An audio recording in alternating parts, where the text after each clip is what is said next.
Bonjour à tous, je suis ravie de vous accueillir pour ce nouvel Expresso. Merci de vous être connectés. Je suis Annabelle Nera, responsable des plans relationnels entreprises chez NJ Entreprises et Collectivités. Alors, de quoi nous allons parler aujourd'hui? Aujourd'hui, on va parler de solidarité entre les entreprises. Quelle solidarité peut être mise en place entre les petites et les grandes entreprises aujourd'hui face à cette crise sanitaire et économique que nous vivons? Alors, pour discuter et échanger sur cette problématique, nous avons le plaisir aujourd'hui d'accueillir Pierre Pelouzet. Pierre Pelouzet est médiateur des entreprises. Pierre Pelouzet a été nommé le 14 janvier 2016 par décret du président de la République. Le médiateur des entreprises s'adresse à tous les acteurs économiques, qu'ils soient publics ou privés, et il est là pour aider les entreprises lorsqu'elles rencontrent des difficultés, des différends, aussi bien d'un point de vue contractuel ou relationnel. Pour discuter sur le sujet de notre Expresso avec Pierre Pelouzet, nous avons aussi le plaisir d'accueillir Nicolas Nord, notre directeur financier d'Engie Entreprises et Collectivités. Alors, je vous propose tout de suite de commencer avec une première question pour vous, Pierre. Si vous pouviez nous dire en quelques mots quelle est la situation actuelle dans laquelle se trouvent aujourd'hui les PME-PMI en France et quelles sont leurs principales préoccupations? Oui, bonjour Annabelle, bonjour Nicolas et bonjour à tous ceux qui nous écoutent. Je vais essayer en quelques mots, le temps qu'on prenne les premières gorgées de café du matin, de répondre à votre question. Alors évidemment, je n'ai pas de statistiques nationales. Le médiateur des entreprises, ce n'est pas l'INSEE, ce n'est pas la direction du Trésor, mais au contraire, on est sur le terrain, nous, vous l'avez dit, à offrir un service de médiation pour recréer du lien, du dialogue entre les entreprises ou entre les entreprises et les administrations, donc les petites entreprises notamment qui nous saisissent en cas de difficulté, de retard de paiement, de rupture de contrat, etc. Alors l'indicateur que je peux donner sur l'état des lieux que vous me posez sur les petites entreprises, c'est une très forte tension.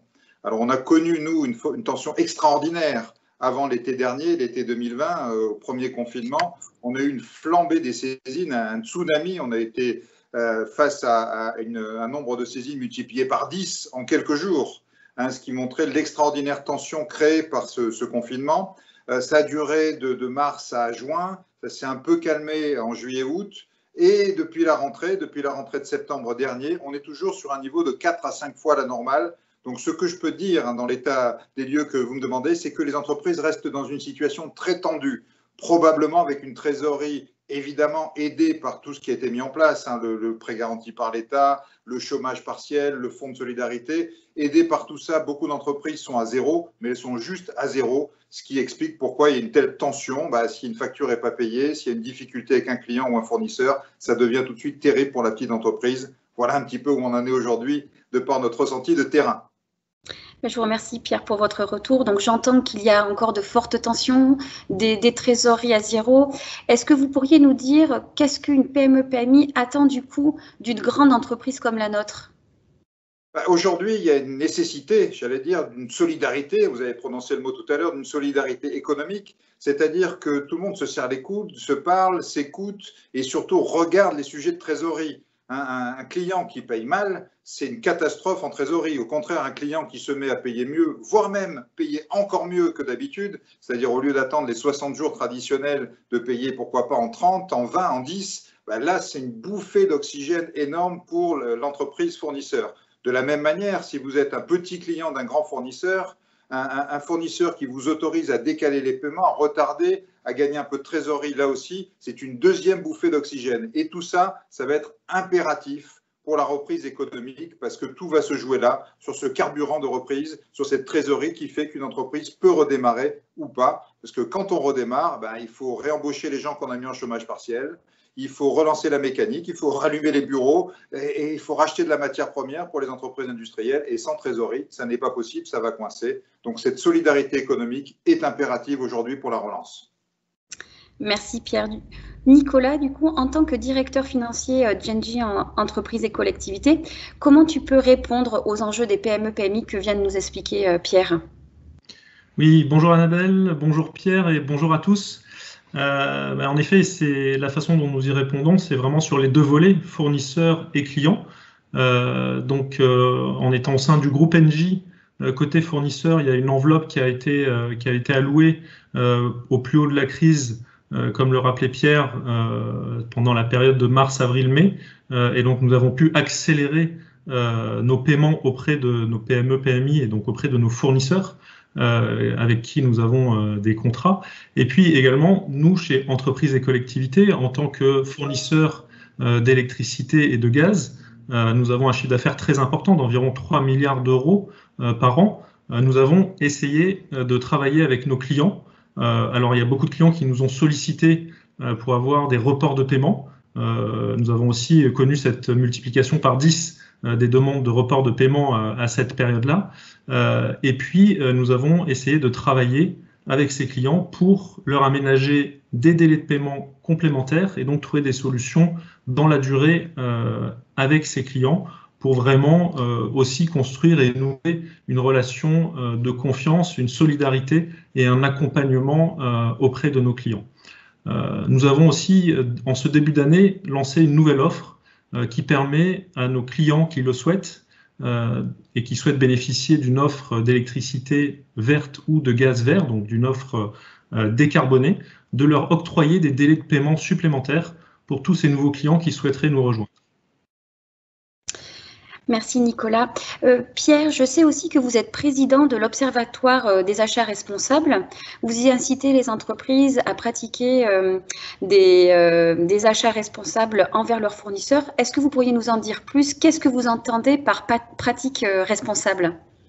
Oui, effectivement. Alors, les achats responsables, d'ailleurs, de manière générale, les pratiques responsables, il y a plein de magnifiques définitions et je ne rentrerai pas là-dedans non plus. Moi, j'ai une définition très simple. Être responsable, c'est se poser quelques questions quand on fait quelque chose. Quand on va passer une commande, quand on va travailler avec un client, avec un fournisseur, il y a 2-3 questions à se poser sur l'impact de ce qu'on est en train de faire. Est-ce que la commande que je suis en train de passer va être bénéfique économiquement? D'ailleurs, est-ce que je vais bien payer mes fournisseurs? Est-ce que ça a un impact sur l'emploi de mon territoire? Est-ce qu'elle va être bénéfique environnementalement? Est-ce que mon cahier des charges me permet d'avoir des achats propres, des achats verts, comme on dit?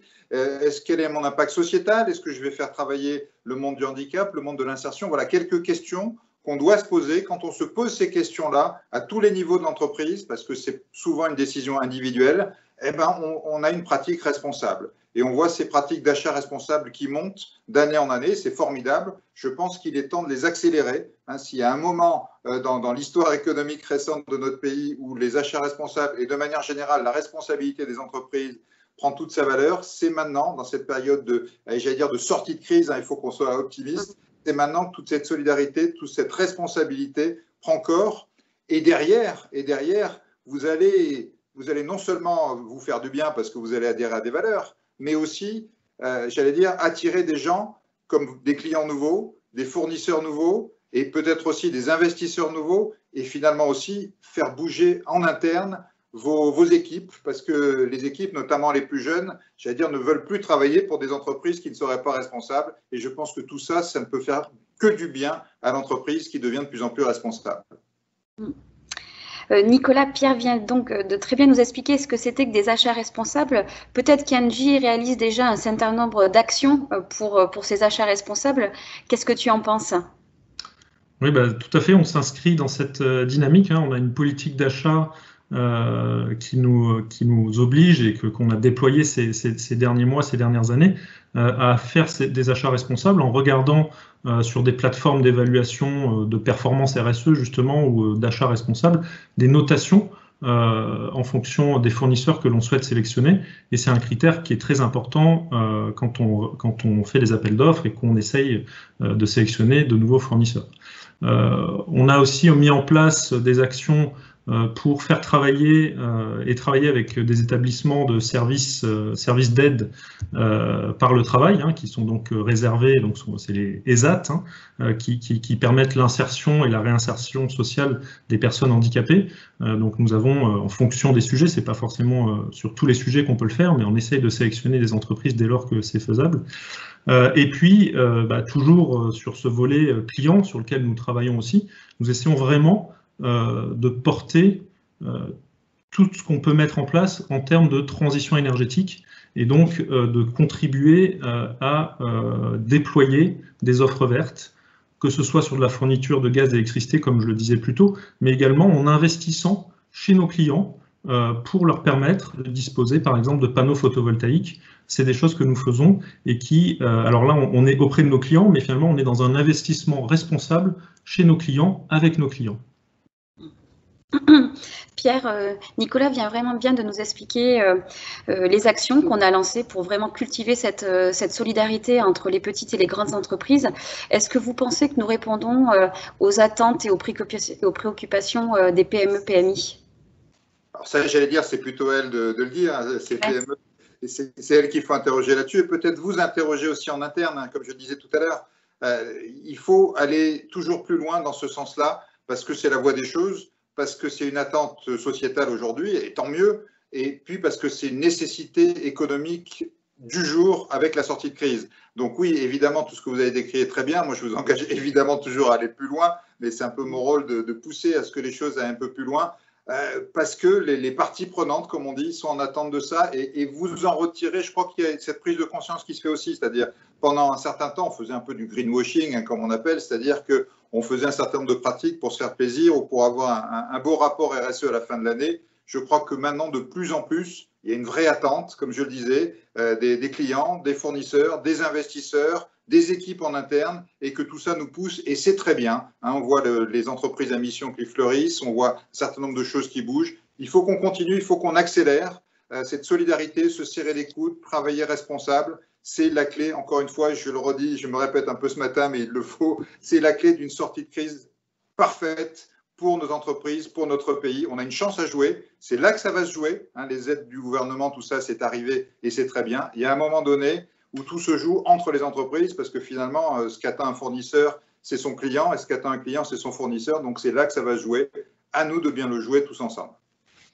Alors Pierre, vous nous disiez, voilà, on n'a pas de dirigeants de PME, PMI autour de notre table de discussion ce matin, mais je vais essayer de me faire son porte-parole et s'il était là, peut-être qu'il poserait cette question, Nicolas, mais concrètement, qu'est-ce que je peux gagner avec l'offre et la proposition d'Engie Entreprises et Collectivités? Oui, alors déjà, en effet, comme le disait Pierre, hein, je pense que s'inscrire dans une dynamique durable, c'est quelque chose qui est très important pour toutes les parties prenantes, hein, l'entreprise, les salariés, les clients, les actionnaires. Donc ça, c'est vraiment important.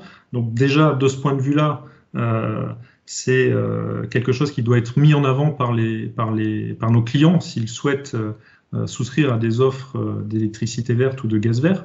Après, évidemment, avec la proposition que nous faisons en ce moment, comme nous octroyons un délai de paiement supplémentaire en cas de souscription à cette offre, il y a un bénéfice immédiat en termes de trésorerie. Sur les offres qu'on peut proposer pour les PME-PMI, c'est tout de suite 5 à 10 000 euros qui peuvent être avec un impact immédiat. Évidemment, en souscrivant à cette offre, ils participent à la relance de l'économie française avec des solutions vertes locales, puisqu'on est vraiment sur quelque chose qu'on a voulu être sur de la relance basée en France. Et puis, surtout, c'est quelque chose que ces PME-PMI peuvent valoriser très fortement auprès de leurs clients, puisque s'ils sont eux-mêmes dans une chaîne où leurs propres clients vont regarder quelle est la démarche RSE de leur entreprise, enfin de leurs fournisseurs, pardon, et donc c'est une façon complémentaire de gagner de nouveaux marchés.